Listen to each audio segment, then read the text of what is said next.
কই গো, চুপচাপ বসে আছো যে, কিছু বলো। বলছি একটা কথা জিজ্ঞেস করব, কিছু মনে করবে না তো? আরে না না, তুমি বলো না। বলছি তুমি তো আজকে আমার সঙ্গে শুবা, তোমার বাড়ির লোক আবার কিছু বলবে না তো? বাবা তোর সাথে বিয়ে দিয়েছে, খবর তো বল, কিছু জানো না, যত সব। লাগাও, খুব বেশি করে লাগাও, লাগাও যেখানে সেখানে লাগাও। মনে রাখবেন, একটি গাছ একটি প্রাণ। ভাবি, আপনি তো ড্রাইভিং পরীক্ষা দিতে যাবেন, একটা প্রশ্ন করব, উত্তর দিতে পারবেন? আরে অরুণ ভাই, আপনি যে কোনো প্রশ্ন করেন, সব প্রশ্নের উত্তর আমি দিতে পারবো। আচ্ছা বলেন তো, রাস্তার উপর কবরের মতো যেটা দেয়া থাকে ওইটা কেন দেয়া হয়? ওইটা দেখলে বুঝতে হবে গাড়ি স্লো করতে হবে, কারণ রাস্তা প্রেগনেন্ট হয়ে গেছে। আমি জীবনও ভালো হব না, কারণ আমি কখনো খারাপই ছিলাম না। আপা ওরা কি খাচ্ছে? চা। না তুমি চাও, আমার লজ্জা করছে। এই ওরা খাসে চা। না তুমি চাও, আমার লজ্জা করছে। এই মাইডিয়া কিন্তু আর কিছু থবে না রে, কষ্ট ওরা খাচ্ছে চা। এ ভাই, মনটা যে ভালো নেই, চল মদ খাই।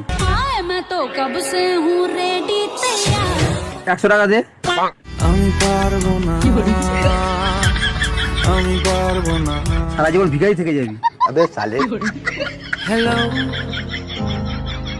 It's me. তোর এত বড় সাহস, নিজের বউ থাকতে তুই পরের বউর সাথে লাইন মারিস? বেশ করেছি, আর বাদ মারবো, আবার লাইন মারবো। তুই কি করে নিবি আমার? হ্যাঁ আমি কি করে নেবো দাদা? আরে হ্যাঁ হ্যাঁ, নে নে, যা করার কোন দিকে দাঁড়িয়ে আছে আমি।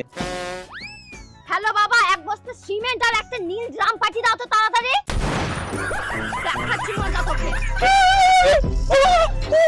7 দিন হয়ে গেছে কথা বলো না, এভাবে আর রাগ করে কতদিন থাকবা? আমার নাকি তোমার কি কিছু আসে চাই? যতদিন মন চায় ততদিন থাকবো। আচ্ছা ঠিক আছে, যা হয়েছে তার জন্য সরি। আচ্ছা কিসের জন্য জানি রাগ হয়েছিল? সেটা যদি মনে থাকতো এখন কি আমি তোমার সাথে কথা বলতাম?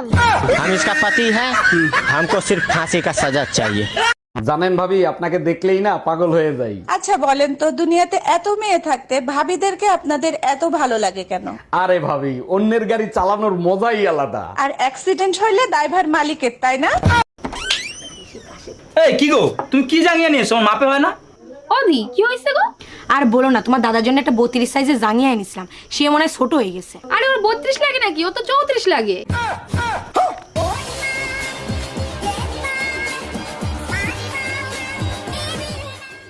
এই শোনো, আমি জীবনে কোনোদিন পাহাড়ে উঠি নাই, আমাকে একটু পাহাড়ে উঠাবা? নিচতলা থেকে 3 তলায় উঠতে তোমার কষ্ট হয়, অত বড় পাহাড়ে তুমি জীবনে উঠতে পারবা না। পারি কিনা সেটা পরে দেখা যাবে, আগে বলো যদি উঠতে পারি তুমি আমারে কি দিবা? যদি তুমি উঠতে পারো তাহলে তোমারে ধাক্কা দেবো।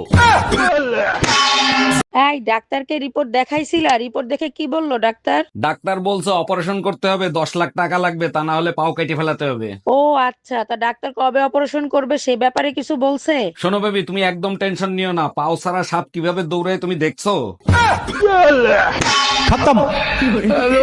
ডাক্তার, পাশের বাড়ির ভাই আমাকে কিস করছে, তাতে কি আমি প্রেগন্যান্ট হব? বোকা দেখছে, আপনার মতো বোকা কোনোদিন দেখি নাই। কিস করলে কেউ কোনোদিন প্রেগনেন্ট হয়? বোকা আমি না আপনি। ছেলেরা কখনো কিস করে ঠান্ডা হয় না, তাদেরকে ঠান্ডা করতে হয়। ও আচ্ছা, বুঝতে পারছি। তা কবে ঘটছে এই ঘটনা? গতকাল মাঝরাতে স্বপ্নের ভিতর।